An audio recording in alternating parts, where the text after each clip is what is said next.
Hi, I'm Mary, and this is another magical math moment. This video is going to examine graphing different kinds of exponential functions, including natural base e, as well as transformations. So let's get to it. All right, so let's start off with some just basic review here. Exponential functions are going to be written in the form of y equals a times b to the x. A is the y-intercept. If it's some kind of word problem, it's the initial value. B is your exponential rate of change. If this number is greater than 1, it's going to be an exponential growth that's increasing.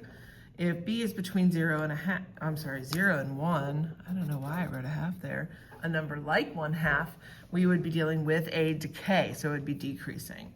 All right, so a quick sketch, if I'm looking at f of x is 3 to the x, there's no number written in front, so we're going to assume that that y-intercept is 1. So a quick sketch of this thing would be to go to a y-intercept of 1, and then the next point over is going to be 1b. So in this case, 1, 3. And there's your growth graph. Now it's important to also point out that the x-axis, the line y equals 0, serves as a horizontal asymptote. It's a line the function approaches but never touches. Okay. Similarly down here with g of x is 1/2 to the x, the y-intercept is 1. So we're going to go up here. The next point is going to be 1b, so 1/2. Now if you wanted to see what's going on over here to get another point, the more points you have, the better your graph looks. So if I put -1 in here, 1/2 to the -1 is going to flip this to 2. So -1, 2 is a point, and you would have your decay graph like so. All right, we also have the horizontal asymptote at y equals 0. Okay. When we're talking about the base e, remember e is a constant, and its value is approximately 2.7. Let's see. When we have e to the x, a positive exponent, the graph is going to be a growth graph. If it's a negative exponent up there, it's going to be a decay. So in case you're wondering what these look like, we're just going to go into the calculator and check it out. So second ln is what pops that e up on your screen. So here is e to the x. If I have e to the negative x, there we go. We can go into the table and get some values. You can see the numbers are kind of gross. So I'm just going to write tables real quick and then we'll sketch it. So for e to the x, I've got, oh my goodness, this is tragic. We have 0, 1, we have 1, 2.7, we have 2, 7.4, just so you have an idea of what's going on there. For our decay graph, I'm going to go back a little bit here. So I'm looking at some negative values. So -2, 7.4, they're just basically going to be opposites here, right? -1, 2.7, and 0, 1. Okay, so if we try to graph this, let's see if we can get 7.4 on here. Here we go. All right, and again, I'm going to approximate. So here's 0, 1, 1, 2.7, somewhere around here. 2, 7.4. So here's 3, 4, 5, 6, 7, half-ish. So here is, ooh, we shouldn't have that looping up. There's my growth. Over here, it's going to kind of mirror on the other side.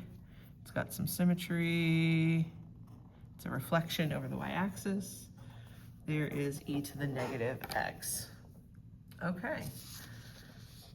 Now we get to start shifting things around, but before we do that, I just want to share this cute little table with you. So this comes from notes that I was doing in my classes, and it has to do with Florida State Standard F22 for Math 9 to 12. I like this little table because it gives you really good information. So take a screenshot of that so that you can save this and refer to it as you're doing your graphs. Okay, so in this first one, we're going to describe the transformations that occur from just regular 3 to the x. So this 2 out front That is going to be our y-intercept, so we know that's the initial point, which is nice. Up here in the exponent, this is your h value, and it's the opposite of what it appears. So it's not going left, but it's going to be going right 4. And then at the end here, this is your vertical shift. This is going to go up 1. So I like to just throw these in the table because it gets sneaky with all the y-intercepts changing around and everything.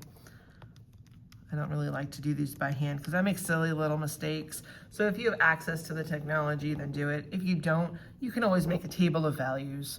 You definitely know that your y-intercept is 2 though, and then you can kind of play around with it from there.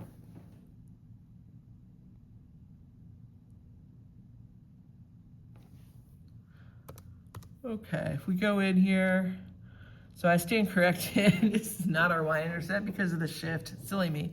It's early, haven't had coffee, my fault. So let's get rid of that. All right, so we can kind of see what's going on here. Let's get some good points. All right, so these all say 1, right? And you're thinking, oh wow, that's interesting, it's a repeated value.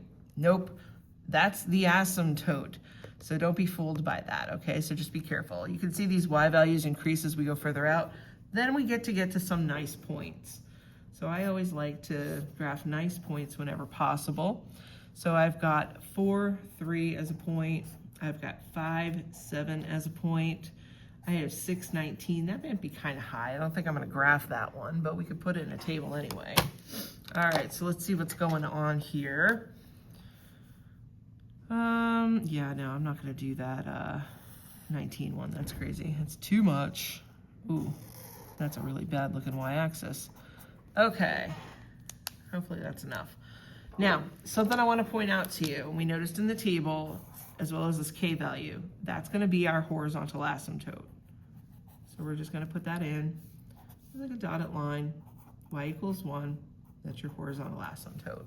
Okay, so whatever k value you have at the end, that's your asymptote. All right, 4, 3, 1, 2, 3, 4, 1, 2, 3, 5, 7, so one more, here's 3, 4, 5, 6, 7. All right. And then it's gonna, do we have anything else? We don't really, do we? That's okay. So this kind of comes in, 3 is 1.6. I like to try to have these as accurate as I can, although I don't think I'm gonna get that here. All right, that's okay though. And there's your graph. Hey, that's a nice looking graph. It's almost like I do this for a living. Okay, so hopefully that wasn't too much of a tragedy for you. Let's look at one with E. So we've got a 4 out front. That's going to be some kind of impact on y-intercept, and I don't even want to talk about it. I'm just going to go in and look at it because it's pretty sneaky. Okay, so it looks like, yeah, we do get lucky here. The 4 is the y-intercept because we're not shifting left or right or up or down. We do have a little bit of an issue going on with that -2. So the negative is what reflects it over the y-axis and makes it look like a decay. The 2 is going to be a horizontal dilation. So remember, when it's inside a grouping symbol, or in this case in an exponent, we're going to look at the reciprocal. So I'm not looking at a horizontal dilation of 2, I'm really looking at 1/2. That's less than 1, so this is a shrink. A horizontal shrink of 1/2. All right, I'm going to pull some values out of the table. Let's see, oh my goodness. -1, 30. I don't think I'm plotting that point. 0, 4, I might need to actually. And then it gets into like decimals and everything. Okay, so, all right, I guess we're going up to 30. This should be entertaining.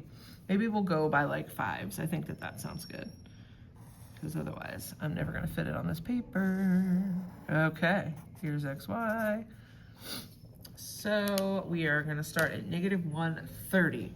So here's 5, 10, 15, 20, 25, 30 is up here. 0, 4 is gonna be somewhere around here. So this is very steep, quickly decreasing. and approaches 0, which is the asymptote, y equals 0, horizontal asymptote. I hope that this information's been helpful for you. Definitely lean on technology for these where you can, because they are a little bit sneaky. And I'll be doing some more of these wonderful graphing videos for your review. Thanks for watching. I'll see you next time. Bye.